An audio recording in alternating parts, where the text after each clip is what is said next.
Hello everyone, welcome to IAS point. आज यहाँ पे हम लोग पढ़ रहे हैं अपना जो अध्याय 3 चल रहा है। इसमें क्या टॉपिक है हमारा, हमें संसद क्यों चाहिए। ठीक है, तो इसके बारे में कुछ जो इम्पोर्टेंट्स कीवर्ड थे और इसके अंदर जो जो भी पढ़ना था वो हमने फर्स्ट पार्ट में समझ लिया है।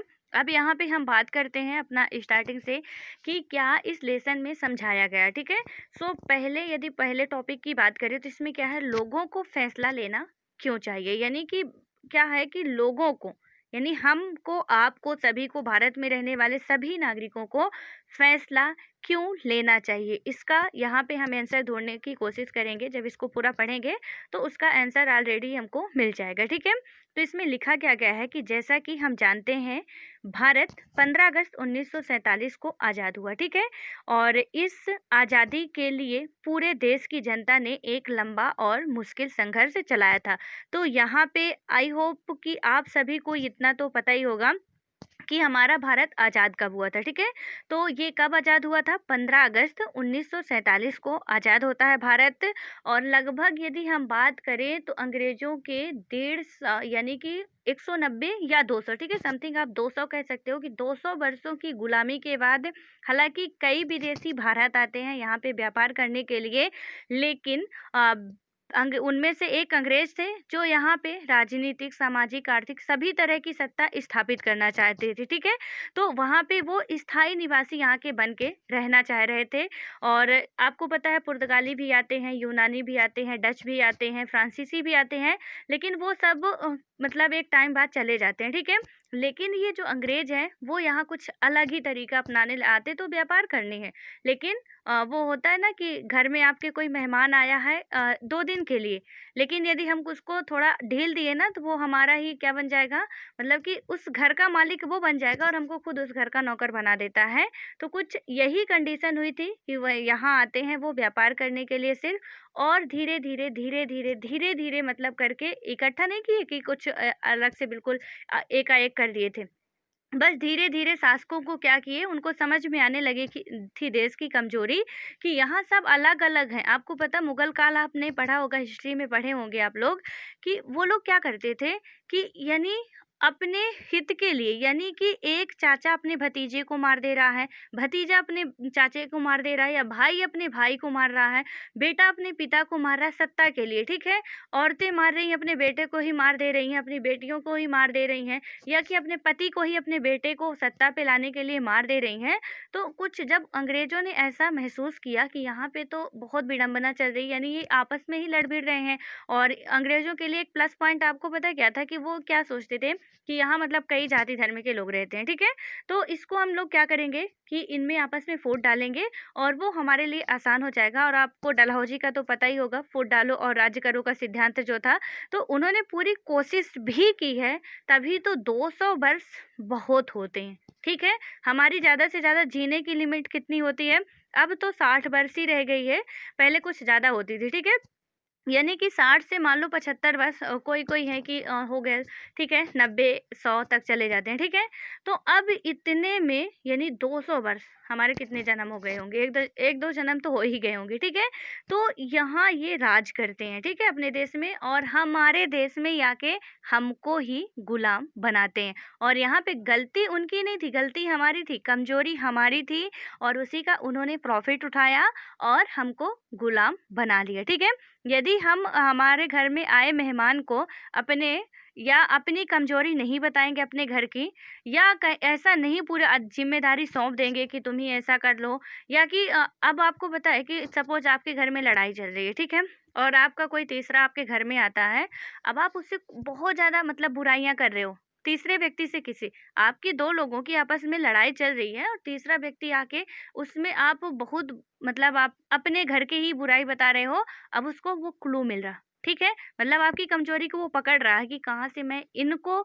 इनके खुद के घर से निकाल सकता हूँ। और कई सारे आप टीवी सीरियल में भी देखे होंगे कि कैसे कैसे षड्यंत्र रचे जाते हैं, या मूवीज में भी देखे होंगे, और वहाँ पे फिर निकाल दिया जाता है। ठीक है, तो ऐसे ही कुछ जब अंग्रेज आते हैं तो कंडीशन थी। हालांकि फाइनली जब जनता में जागरण का काल आया और जनता को लगा कि यदि हम एकजुट नहीं हुए तो 200 क्या, हम हजारों वर्षों बाद भी आज़ाद नहीं हो पाएंगे और गुलाम ही रहेंगे। ठीक है, तब जनता एकजुट होती है और उसके बाद संघर्ष करती है और उसके बाद फाइनली हमारे लिए ये दिन आता है जिसको हम बहुत गर्व से कहते हैं कि हम 15 अगस्त 1947 को आज़ाद हुए थे। ठीक है, यानी कि 15 अगस्त के दिन हमको 14 या 15 अगस्त की रात को ही हमको आज़ादी मिली थी। तो यहाँ पे हम आज़ाद हुए थे और ये सन बहुत इम्पोर्टेंट है। यदि आपको नहीं पता है तो आप लिख लीजिएगा। 15 अगस्त तो आप सभी को पता होगा, लेकिन 1947 यदि मुझे ऐसी आशा नहीं है कि किसी को पता नहीं होगा, फिर भी बाय चांस भूल गया हो, आप लोग अपनी नोट्स में मेंशन कर लीजिएगा। ठीक है, उसके बाद आता है कि यहाँ पे क्या है कि मतलब कई लंबे संघर्षों के बाद हमको आज़ादी मिलती है। इस संघर्ष में समाज के बहुत सारे तबकों की हिस्सेदारी थी। ठीक है, अब जो मैंने अभी पूरा आपको, हालांकि इसका पूरा जितना भी ओवरव्यू था वो समझा चुकी हूँ कि बहुत सारे तबके, यानी हमारा जो भारत देश है वो विविधताओं वाला देश है। हिंदू, मुस्लिम, सिख, ईसाई, फारसी सब कुछ वहाँ पे सम्मिलित होके, और जब ये सारे लोगों ने हिस्सेदारी अपनी अपनी निभाई, तभी कहीं जाके ये आज़ादी का जो हम जश्न मनाते हैं वो संभव हो पाया। ठीक है, और वे क्या है कि स्वतंत्रता, समानता तथा निर्णय प्रक्रिया में हिस्सेदारी के विचारों से प्रेरित थे। औपनिवेशिक शासन के तहत लोग ब्रिटिश सरकार से भयभीत रहते थे। ठीक है, यानी कि बात करें तो औपनिवेशिक शासन के तहत लोग क्या करते थे कि ब्रिटिश सरकार से भयभीत रहते थे। वे सरकार के बहुत सारे फैसलों से असहमत थे। ठीक है, यानी कि वे क्या करते थे, गवर्नमेंट के बहुत सारे फैसलों से असहमत थे, लेकिन अगर वे इन फैसलों की आलोचना करते तो उन्हें भारी खतरों का सामना करना पड़ता था। ठीक है, यानी कि जो ब्रिटिश सरकार थी तो उससे भारतीय जनता बहुत ही ज़्यादा खौफ में थी। ठीक है, कि क्योंकि आप यदि, जो एक सीरियल आता था झांसी की रानी, ठीक है, तो आप में से यदि कोई भूले भटके भी देखे होंगे तो वहाँ पे जो दृश्य दिखाया जाता है, हालांकि हम लोग ऐसा नहीं कह सकते कि प्रत्यक्षदर्शी थे उस टाइम के, क्योंकि जब वहाँ पे 1947 में ये हुआ तब तो हमारा जन्म ही नहीं हुआ था। ठीक है, तो प्रत्यक्षदर्शी तो नहीं है, लेकिन इतिहास पढ़ते हैं और भी हिस्ट्री उसकी जो समझते हैं, तब हमको समझ में आता है कि कितना अत्याचार उनके द्वारा किया गया, लोगों के अंदर कितना डर था उनके प्रति। ठीक है, और झांसी की रानी आप देखोगे तो आपको आधा इतिहास 1857 की क्रांति तक का तो बहुत अच्छे से समझ में आ जाएगा। ठीक है, यदि आप उसमें ऐसा नहीं देख रहे कि ये लक्ष्मीबाई कितनी सुंदर बनी है, ये जो नायिका है वो अच्छी बनी है, ये एटसेट्रा जो भी होता है, हमारे देखने का जो नज़रिया होता है, थोड़ा उसको चेंज करके हम इतिहास की दृष्टिकोण से देखेंगे तो हमको समझ में आएगा कि वहाँ पे किस तरह, हालांकि पूरा तो एग्जैक्टली कोई भी नहीं समझा सकता है, बट एक क्या होता है ना कि मतलब इनके द्वारा जो सीरियल बनाए जाते हैं, मूवीज बनाई जाती हैं, तो कहीं ना कहीं थोड़ा बहुत हमको समझाने की कोशिश की जाती है। ठीक है, और वहाँ पे आप देखोगे कि कितना ज़्यादा अत्याचार हो रहा था। तो इसके कारण ही क्या था कि भारतीय जनता जो थी ना उसके अंदर बहुत ज़्यादा डर भरा हुआ था, और वो जो भी ब्रिटिश सरकार नियम कानून बनाती थी, इनको बोलने का कोई अधिकार नहीं होता था। ठीक है, वो जो बना दी सो बना दी, मानना है तो मानो, नहीं मानना हो तो नहीं मानो। ठीक है, उसके बाद क्या हुआ कि स्वतंत्रता आंदोलन ने यह स्थिति बदल डाली। यानी कि जब स्वतंत्रता आंदोलन आई, क्योंकि वो पहले क्या था ना कि आलोचना भी नहीं कर सकते थे किसी की, उनको जी हजूरी करना पड़ता था, अच्छा हो तो भी, ना अच्छा हो तो भी। यहाँ पे यदि आप लोगों को एक बात पता हो तो अच्छी बात है, और नहीं पता हो तो मैं अभी बता रही हूँ कि ब्रिटिश सरकार का एक ही व्यक्ति भारत आता था। ठीक है, कोई गवर्नर आ गया बन के, वहां से बना के भेज दिया गया, लेकिन जितनी भी बटालियन तैयार की जाती थी, जितने भी सैनिक तैयार किए जाते थे, वो सभी के सभी भारतीय होते थे। ठीक है, यानी मेहनत का काम जितना होता था भारत वालों से ही करवाया जाता था। और तो और हद तो तब हो जाती है जब ब्रिटिश सरकार के भी जो अधिकारी आते हैं, जो भारत के भी रहते हैं, सबको भारतीय राजस्व से ही पैसा दिया जाता है। ठीक है, यानी कि वो पूरा यहाँ से क्या बोले हम कि एक तरफ से आप कह सकते हो कि धीरे धीरे करके चूसने का काम कर रहे थे। ठीक है, यानी कि भारत का धन जितना भी है वो क्या कर रहे थे, उसको अपने यानी कि अपने सुख सुविधाओं के लिए या अपने ब्रिटिश सरकार के विकास के लिए ले जाना चाह रहे थे, और वही उन्होंने नीति अपनाई। और हम लोग कहीं ना कहीं पहले जो भी थे तो इतना जागरूकता भी नहीं थी लोगों के अंदर और इतना लोग समझ भी नहीं पाते थे। बस जो बोल दिया वही ठीक है, चलो अच्छा है। आज भी आप जाते हो गाँव में और यदि कोई सपोज़ बिल्कुल पढ़े लिखे नहीं होते, ठीक है? और आप वहाँ पे पहुँच जाते हो तो आपकी थोड़ी अलग ही इज़्ज़त रहती। आप भले ही गलत काम करने जा रहे हो, लेकिन थोड़ी अलग ही आपकी छवि रहती है उनकी नज़रों में, साहब आएँ, ठीक है? कुछ ऐसा करके रहता है। और यही कंडीशन थी जब वो भी आते थे, यहाँ के नवाब कहे जाते थे कि वो यहाँ आते थे, बढ़िया ऐशो-आराम की ज़िंदगी जीते थे, यहीं का खाते थे और यहीं का छीनते भी थे, ठीक है? देते नहीं थे कुछ कि यहीं का चलो खा रहे हैं, यहीं के लिए काम करें, बिल्कुल नहीं। बल्कि यहीं के लोगों से अपने देश के विकास के लिए ये काम कराते थे, ठीक है? उसके बाद होता क्या है कि अब वो आपको बिल्कुल सभी को पता होगा कि जब यदि अंधेरा होता है तो उसके बाद सूर्य उदय ही होगा, ठीक है? ऐसा तो है नहीं कि यदि अंधेरा हो गया है तो अब सूर्य उदय नहीं होगा।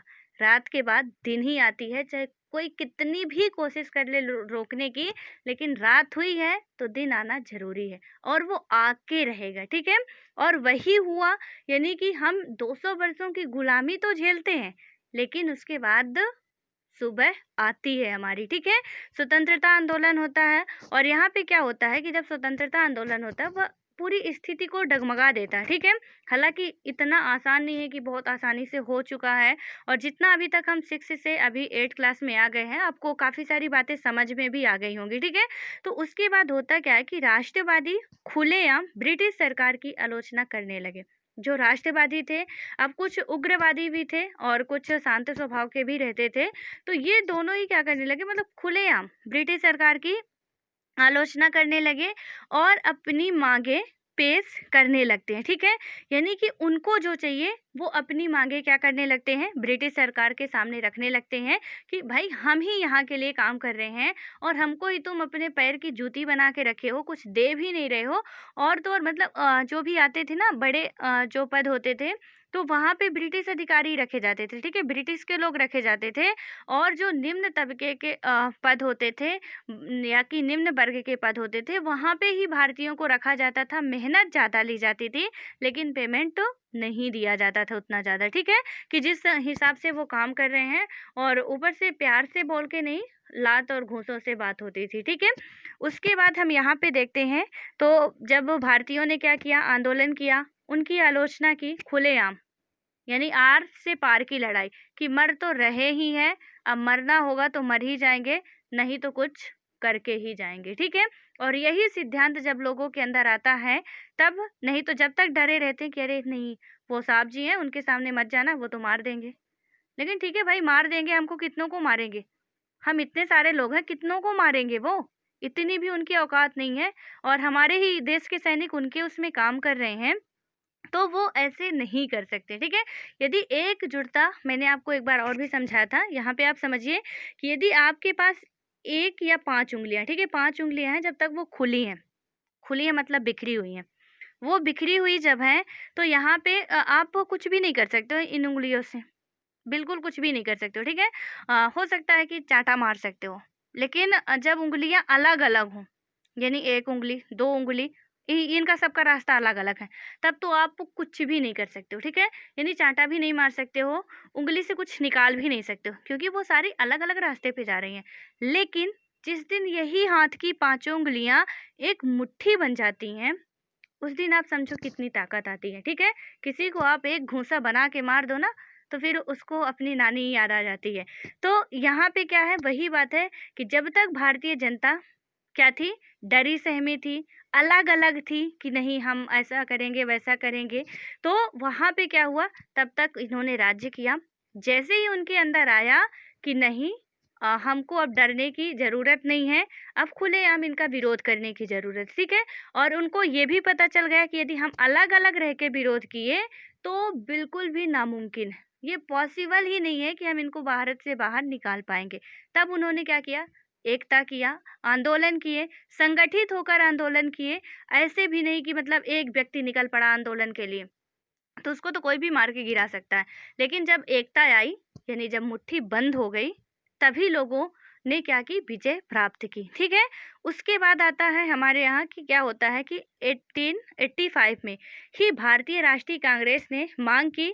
यहाँ पे आपको पता होगा, यदि आपने नोट किया हो अपनी नोट्स में, मैंने नोट करवाया था कि भारतीय राष्ट्रीय कांग्रेस की स्थापना कब होती है, 1885 में की जाती है। ठीक है, तो यहाँ पे क्या होता है कि भारतीय राष्ट्रीय कांग्रेस ने मांग कर दी कि विधायिका में निर्वाचित सदस्य होने चाहिए। ठीक है, यानी कि जो विधायिका बनाई गई है उसमें क्या होने चाहिए, इलेक्टेड मेंबर होने चाहिए, और उन्हें बजट पर चर्चा करने एवं प्रश्न पूछने का भी अधिकार मिलना चाहिए।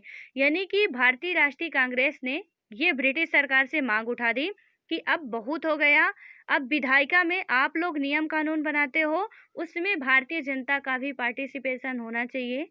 चुनाव क्या होना चाहिए, यानी जो जितने भी मेंबर होने चाहिए वो तुम चुन के नहीं बनाओगे, जनता चुन के बनाएगी। ठीक है, यानी इलेक्टेड मेंबर होने चाहिए। अब वो चुन के बना रहे थे, वो अपने ही देश वालों को बना रहे थे, और वही हमारे देश के लिए नियम कानून बना रहे थे, और हम इतने होशियार थे कि उनका ही मान रहे थे। ठीक है, खैर उस टाइम की कंडीशन कुछ ऐसी थी कि हम आप भी इतने होशियार होते तो कुछ नहीं कर पाते। ठीक है, तो वहाँ पे क्या हुआ कि इन्होंने जब मांग कर दी, और उसके बाद होता क्या है, और एक मांग और कर दी कि बजट पर चर्चा करने की। ठीक है, और प्रश्न पूछने की, जैसे अभी होता है ना बजट सत्र आता है, और वहाँ पे बिल्कुल आप चर्चा कर सकते हो और ये पूछ सकते हो, प्रश्न पूछने का अधिकार है कि कितना बजट किस क्षेत्र के लिए पास किया गया। ठीक है, यानी शिक्षा के लिए कितना बजट है, रोजगार बेरोजगारों के लिए कितना बजट है, पर्यावरण के लिए कितना बजट है, कृषि के लिए आपने कितना बजट दिया, और ऐसा किया तो क्यों किया, प्रश्न पूछने का भी अधिकार बजट में वो मतलब भारतीय राष्ट्रीय कांग्रेस ने क्या बात की कि हम सबको मिलना चाहिए। ठीक है, उसके बाद होता क्या है कि 1909 में बने गवर्नमेंट ऑफ इंडिया एक्ट ने कुछ हद तक निर्वाचित प्रतिनिधित्व की व्यवस्था को मंजूरी दे दी।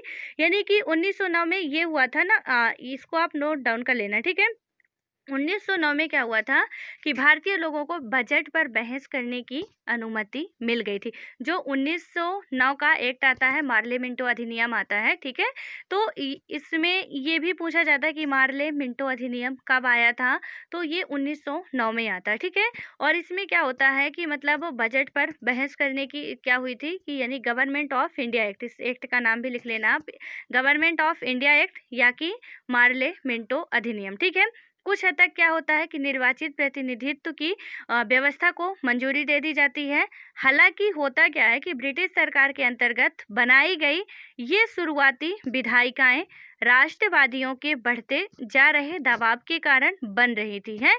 ठीक है, तो यहाँ पे 1909 में एक बात और हुई थी कि 1909 में सांप्रदायिकता का थोड़ा बहुत इसमें जागरण हुआ था। ठीक है, वो कैसे हुआ था कि ये हिंदू मुस्लिम का चुनाव अलग अलग करवाना चाह रहे थे, जो आता है गवर्नमेंट ऑफ इंडिया एक्ट, और ये जो मार्ले मिंटो सुधार अधिनियम आता है। ठीक है, तो यहाँ पे ये क्या कर रहे थे, सांप्रदायिकता का जन्म करा रहे थे, यानी कि क्या कर रहे थे, अलग अलग निर्वाचन की बात कर रहे थे। ठीक है, इसके बाद होता क्या है, लेकिन इनमें भी सभी वयस्कों को ना तो वोट डालने का अधिकार दिया गया था, और ना ही आम लोग निर्णय प्रक्रिया में हिस्सा ले सकते थे। ठीक है, यानी कि 1909 में ये जो in government of India act आता है, तो कुछ अधिकार तो दिए गए निर्वाचन के क्षेत्र में, तो वहाँ पे क्या होता है, कुछ तो दिए गए, बट इसमें कोई वो नहीं था कि वयस्क ही वोट डालेंगे, या कि उनको अधिकार नहीं दिया गया वयस्कों को, और ना ही आम लोग निर्णय प्रक्रिया की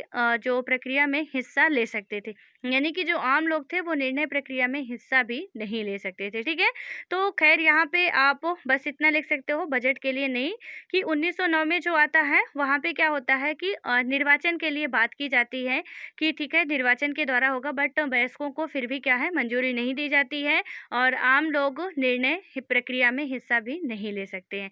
उसके बाद हम आगे बात करते हैं, जिसमें क्या बताया जा रहा है कि जैसा कि आपने पहले अध्याय में पढ़ा था। ठीक है, यानी कि आपने पहले अध्याय में क्या पढ़ा था कि औपनिवेशिक शासन के अनुभव और स्वतंत्रता संघर्ष में तरह तरह के लोगों की हिस्सेदारी के आधार पर राष्ट्रवादियों को विश्वास हो गया था कि स्वतंत्र भारत में सभी लोग अपने जीवन को प्रभावित करने वाले फैसलों में हिस्सा लेने की क्षमता रखते हैं।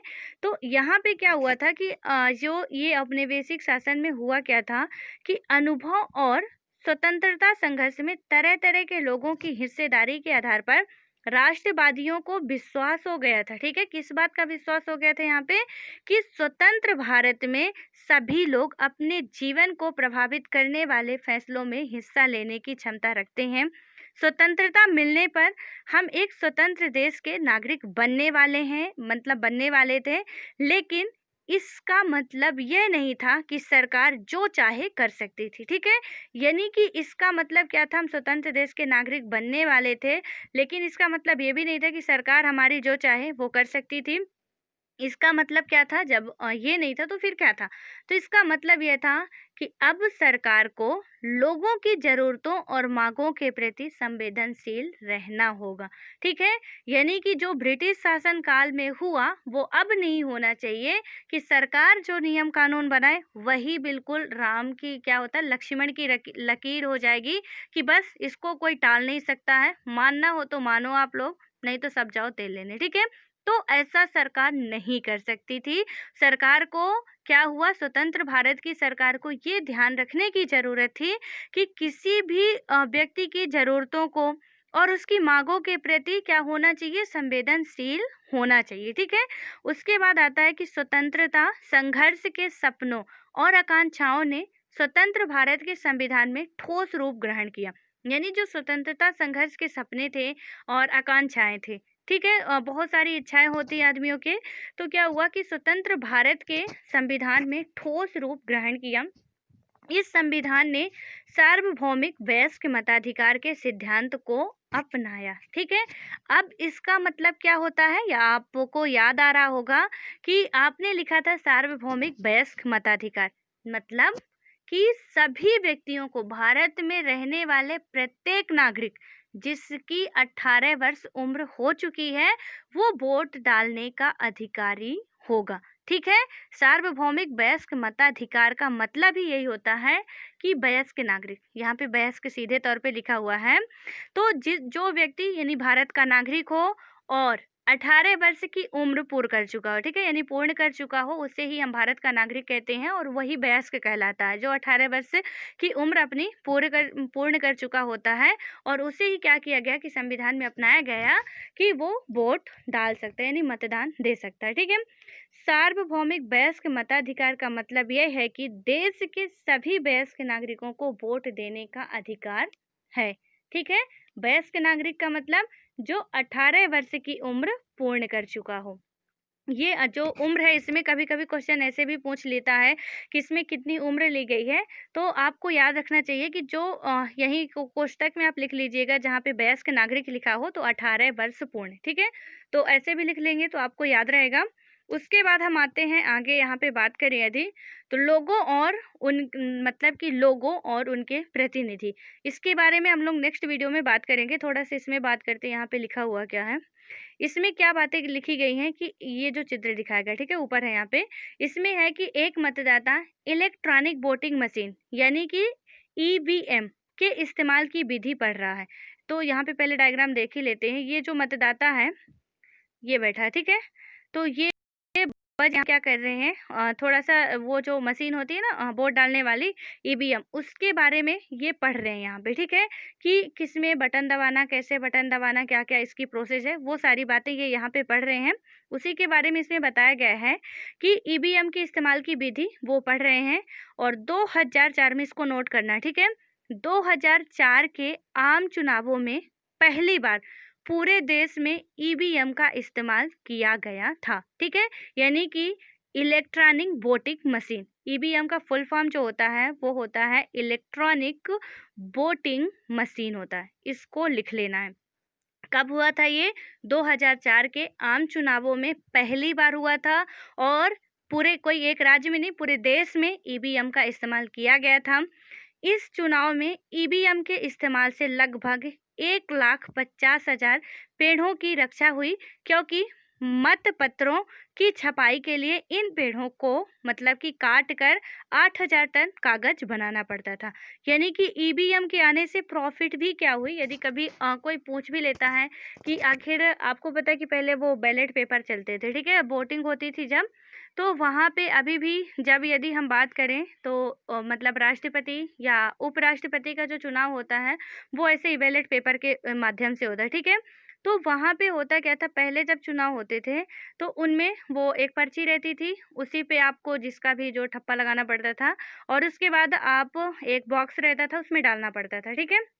खैर उसमें झंझट भी बहुत होती थी कि मतलब वो पर्चियों को अलग-अलग किस में कितना वो है, मतलब जो उसका बना रहता था सिंबल बना रहता था उसके हिसाब से गिनती भी करनी पड़ती थी, काफ़ी टाइम लग जाता था चुनाव का रिजल्ट आने में, ठीक है। लेकिन ईवीएम का इस्तेमाल यदि किया गया है तो उससे काफ़ी ज़्यादा प्रॉफिट हुई है और समय की भी बचत हुई ईवीएम से। लोगों के वोट डालने की जो थी कि वो तुरंत गए बटन क्लिक किए उसके बाद चले आते हैं, ठीक है। वो पर्ची वगैरह में ठप्पा नहीं लगाना पड़ता उनको और वहाँ पे डालना नहीं पड़ता मोड़-ओड़ के। फिर उसके बाद सबसे बड़ी बचत क्या होती है कि यहाँ पे 1,50,000 पेड़ों की रक्षा होती है ईवीएम से, ठीक है। अब यहाँ पे थोड़ा कन्फ्यूजिंग वाला है कि ये जो वोटिंग मशीन आती है उसमें से पेड़ों से क्या इसका रिलेशन हो गया या क्या कनेक्शन है पेड़ों से? तो पेड़ों से कनेक्शन है क्योंकि यदि कागज़ बनाए जाते हैं, हम रफ़ इस्तेमाल करते हैं, कॉपी इस्तेमाल करते हैं, बुक इस्तेमाल करते हैं, वो सभी किसकी बनी होती हैं? जो बाँस के आप पढ़ते हो कि बाँस के पेड़ों से बनते हैं कागज़ या लिफ़ाफ़े बनते हैं और लिप्टिस के पेड़ से बनते हैं, यानी कई सारे पेड़ ऐसे होते हैं जिनसे कागज़ का निर्माण किया जाता है, ठीक है? और क्योंकि कभी क्या आप लोगों के दिमाग में ये आया है कि हम इतनी सारी बुकें इस्तेमाल करते हैं, ये सब इस्तेमाल करते हैं रफ़, तो ये कहाँ से आते होंगे? ठीक है? तो ये सभी क्या आते हैं? पेड़ों से ही आते हैं। यानी सीधा तौर से बात करें हम तो प्रकृति हमें बहुत कुछ देती है, बहुत कुछ नहीं सब कुछ देती है, ठीक है? जितना भी है, हम जितनी भी चीज़ें इस्तेमाल कर रहे हैं, यहाँ पे सीधे तौर पे हमको ये नहीं समझ में आ रहा कि हम अब रफ़ इस्तेमाल कर रहे हैं तो हम सोचते हैं कि एक दुकानदार हमको रफ़ दे रहा, ठीक है? लेकिन ऐसा बिल्कुल भी नहीं है, हम इनडायरेक्ट वे में प्रकृति से ही ले रहे हैं। हम यहाँ पे महसूस नहीं कर पा रहे हैं लेकिन जो वहाँ का प्राथमिक उत्पादकता होगा यानी प्राथमिक उत्पादन करने वाला होगा, तो जैसे हम एक कमीज के बारे में देखे थे कि वो स्वप्ना नाम की जो लेडी थी, वो कपास उगाती है। वो कहाँ उगाती? धरती में ही उगाती है ना, अपनी प्रकृति में ही उसका उत्पादन करती है। कपास के उत्पादन के बाद फाइनली कमीज बन के आती है दुकान में, ठीक है? और हम उसको फाइनल रूप से प्राप्त करते हैं और उसको यूज़ भी करते हैं। लेकिन कभी ये सोचते नहीं हैं कि ये सारी चीज़ें हमको ये लगता है कि जितनी भी चीज़ें हैं, हम जितना भी इस्तेमाल कर रहे हैं, वो बस हमको ऐसे ही मिल जा रहा है, ठीक है? प्रकृति का उसमें कोई रोल नहीं है, लेकिन सब कुछ प्रकृति से ही मिल रहा है। यानी कि जितना भी है हमारे एनवायरनमेंट से ही मिल रहा है, अदरवाइज़ यदि ये नहीं रहा, तो कहीं से भी मिलना मुश्किल हो जाएगा, ठीक है? मिल ही नहीं सकता कहीं पे हम खनिज पेट्रोल उपयोग करते हैं और मिट्टी का तेल उपयोग करते हैं यानी केरोसिन उपयोग में लाते हैं, डीज़ल लाते हैं, जितना भी है सोना, चाँदी, हीरा, जवाहरात, लोहा, ये सब कुछ कपड़े हो गए हमारे, रफ पेन, पेंसिल जो भी है सब कुछ हमको प्रकृति से मिलता है। उसके बाद वो जो फाइनल प्रोडक्ट बनता है, मार्केट में आता है, तो वो हमको ऐसा लगता है कि मतलब ये हमको बस यहीं से मिल रहा नॉर्मली, ठीक है? इसलिए हमको अपने प्रकृति की तो कम से कम इज़्ज़त करनी ही चाहिए, उसकी देखभाल मतलब इज़्ज़त का मतलब ये नहीं कि बस आप इज़्ज़त करो, सिर ढको, उसकी देखभाल करनी चाहिए, ठीक है? पेड़-पौधे लगाना चाहिए बजाय काटने के, कि हम कोई भी पेड़-पौधे हैं हमारे घर के आस-पास हैं, अब घर बनाना है उनको काट दो, तो ऐसा नहीं, लगाना चाहिए, ना कि काटना चाहिए, ठीक है? तो यहाँ पे क्या होता है कि 1 से यानी कि बात करें तो 1.5 लाख तक पौधों का प्रॉफिट होता है ईवीएम के आने से। ईवीएम कब आई? 2004 में आती है, पूरे देश में लागू होती है। इसका फुल फॉर्म क्या होता है? इलेक्ट्रॉनिक वोटिंग मशीन होता है और इससे प्रॉफिट क्या होता है? तो सबसे पहले तो आप ये तो लिखेंगे ही कि समय की बचत होती है, ठीक है? और सबके समय की बचत हो रही, मतदाता की भी और जो उसके गणना करने वाले होते हैं, उनकी भी बचत हो जाती है कहीं न कहीं। और उसके बाद है कि यहाँ पे प्रकृति को भी इससे बहुत बड़ा फ़ायदा मिलता है, ठीक है? अब यहाँ पे सीधे हम क्या है पॉलिटी को जियोग्राफी में चेंज कर दिए। सीधे इनडायरेक्ट वे में कहाँ आ गए? पर्यावरण में आ गए अपने कि पेड़ों की इतनी रक्षा होती है। तो यही पूरा हमको इंटरलिंकिंग करके चलना पड़ता है, ठीक है। सो आई होप कि ये इतनी सी बातें जो थी थोड़ा बहुत वो समझ में आ गई होंगी आपको अच्छे तरीके से, बेहतर तरीके से। और यहाँ पे एक हम लोग संकल्प भी लेते हैं कि हमें अपने प्रकृति की सुरक्षा करनी चाहिए, ठीक है। जितना ज़्यादा से ज़्यादा हो सके उतनी सुरक्षा करनी चाहिए। यदि हम पेड़ लगा नहीं सकते हैं तो प्लीज़ काटने की कोशिश भी मत करें, ठीक है। और वो एक सॉन्ग था, क्या है, लगा सको तो पेड़ लगाओ, आग लगाना मत सीखो, तो लगा सको तो बाग लगाओ, आग लगाना कभी मत सीखो, कि जो लगे हुए हैं उनमें भी आग लगा दो। अभी आपको पता है कि कोविड-19 की वजह से जब लॉकडाउन हुआ था, सबसे ज़्यादा यदि पूछा जाए, इसमें पूछा ही जाएगा यदि क्या है, और इसमें काफ़ी अच्छा खासा निबंध भी आएगा लिखने में, ठीक है। बहुत कुछ आने वाला कोविड-19 से रिलेटेड। तो सबसे ज़्यादा यदि फ़ायदे की बात करते हैं तो फ़ायदा किसको हो रहा है? हमारे प्रकृति को इतना फ़ायदा हुआ है। जहाँ गंगा के लिए स्वच्छता अभियान चलाया जा रहा था, गंगा नदी के लिए, कि गंगा की सफाई की जाएगी, ठीक है। लॉकडाउन होने के बाद गंगा आधे से अधिक क्या है, उसका मैल धुल चुका है, यानी साफ हो चुकी है आधे से अधिक। हालांकि अब तो खुल गया है, लेकिन जो 2-3 महीने का लॉकडाउन था उसमें हमारी नदियाँ, हमारा पूरा एनवायरनमेंट ऐसा लगता था, दिल्ली में आप देखते थे कि धुआं-धुआं सा लग रहा था, ठीक है। मतलब इतना ज़्यादा क्या बात करें, प्रदूषण फैल चुका था वहाँ पे, और वो प्रदूषण था हकीकत में, ठीक है, कोई कोहरा नहीं था, प्रदूषण ही था। या तो लेकिन लॉकडाउन होने के बाद प्रकृति को आप सीधे तौर पे कह सकते हो कि वहाँ पे सबसे ज़्यादा यदि किसी को लाभ हुआ है तो हमारे एनवायरनमेंट को हुआ है, ठीक है। और बहुत अच्छे तरीके से पेड़ भी अपनी खुली साँसें ले रहे थे। ये गाड़ी का धुआं जितना भी होता है, हम लोग सब करते हैं जो भी, उनसे वो लोग कहीं न कहीं अपने आप को बहुत आज़ाद महसूस कर रहे थे, ठीक है। चाहे नदी हो, तालाब हो, सबका पानी देखो अब बहुत अच्छा दिखता था, एकदम क्लीन रहता था, जो कि पहले बहुत ही गंदा दिखता था, ठीक है। कई सारे अभियान भी चलाए गए, लेकिन उन अभियान का कुछ फ़ायदा नहीं हुआ जो कोरोना आके लॉकडाउन में कर गया, ठीक है। तो कोरोना की वजह से लॉकडाउन हुआ, और लॉकडाउन की वजह से क्या हुआ, हमारी प्रकृति अच्छी हुई, ठीक है। तो यहाँ पे अब आपको एक बात और समझ में आ रही होगी कि बुराई के पीछे भी अच्छाई होती है। कोरोना आया, पूरा देश में हाहाकार मचा के, पूरे देश क्या पूरे विश्व में ही हाहाकार मचा के रखा है, लेकिन कहीं न कहीं हमारे एनवायरनमेंट को उससे प्रॉफ़िट होती है, ठीक है। और ये एक बहुत बड़ी बात है। ऐसा नहीं है कि मतलब ये रहना चाहिए, और ये रहेगा तो बहुत ज़्यादा और भी आगे खतरा हो सकता है। इसलिए हम सबको अपनी सेफ्टी भी रखनी है। बट यदि लेख लिखने को आता है तो आप कुछ ऐसे इंटरलिंक कर सकते हो, ठीक है। और सारी बातें यार, जो लेख ओख होते हैं ना, वो सब हम अपने से सोच के अपना दिमाग लगा लें थोड़ा सा यदि, तो हम अच्छे खासे बिल्कुल तैयार कर सकते हैं, प्रॉपर ऐसे लिख सकते हैं किसी भी टॉपिक पर, चाहे वो कोई भी टॉपिक हो, चाहे कोरोना का या चाहे, हम अच्छे से लिख लेंगे, ठीक है। कि इन्वायरमेंट को क्या होता है, सामाजिक क्या होता है, धार्मिक क्या होता है, वो सारी बातें हम समझ लेंगे। धार्मिक भी कहीं न कहीं आप देखते हो कोविड-19 की वजह से पूरा क्या हुआ, सब कुछ बंद हो गया, कोई भी त्योहार नहीं मनाए गए। सामाजिक रूप से भी सोशल डिस्टेंसिंग हो गई पूरे देश में सोशल डिस्टेंसिंग, यानी किसी से नहीं मिलना, किसी से बात नहीं करना, 2 गज की दूरी बहुत ज़रूरी, मोदी जी का नारा भी था, ठीक है। तो ये सारी बातें आप और हम, क्योंकि हम सबके ऊपर हो रहा है, और हम अच्छे तरीके से बाकी में इससे और अच्छे तरीके से फिर बना सकते हैं। बस थोड़ी सोच डेवलप करनी होगी अपनी। ये नहीं कि बस रट्टू तोता रहें। हमने जो किताब में पढ़ा है, किसी लेखक ने लिख दिया कि कोरोना की वजह से ऐसा, ऐसा, ऐसा है, तो थोड़ा ये है कि प्रशासनिक वर्ड यूज़ करने चाहिए, बट अब ऐसा भी नहीं है कि बिल्कुल हम उतना ही छाप दें, जो किताब का लिखे हुए हैं, और उसमें से फिर आपको पता है नंबर कैसे मिलते हैं, फिर हम कहते हैं हमारा रिज़ल्ट आया नहीं। अब आएगा रिज़ल्ट कहाँ से? क्योंकि हमने तो वो जो सबने लिखा वही हमने भी लिख के चले आते हैं, उसमें तो कोई हमारा तो रहता ही नहीं है कि थोड़ा बहुत हमारा भी हो। ठीक है? तो यही सब बातें हमको ध्यान में रखनी चाहिए। सो ख़ैर बहुत मेरी ये पंचायत हो गई। अब मिलते हैं नेक्स्ट वीडियो में, तब तक के लिए बाय-बाय। All the best. आप सभी पढ़ते रहो ऐसे ही, खुश रहो, और अपनी भी और अपने पर्यावरण की भी और अपने माता-पिता की, सबकी, और साथ-साथ अपने पढ़ाई की। सबका बहुत अच्छे तरीके से ध्यान रखिए, ठीक है? All the best.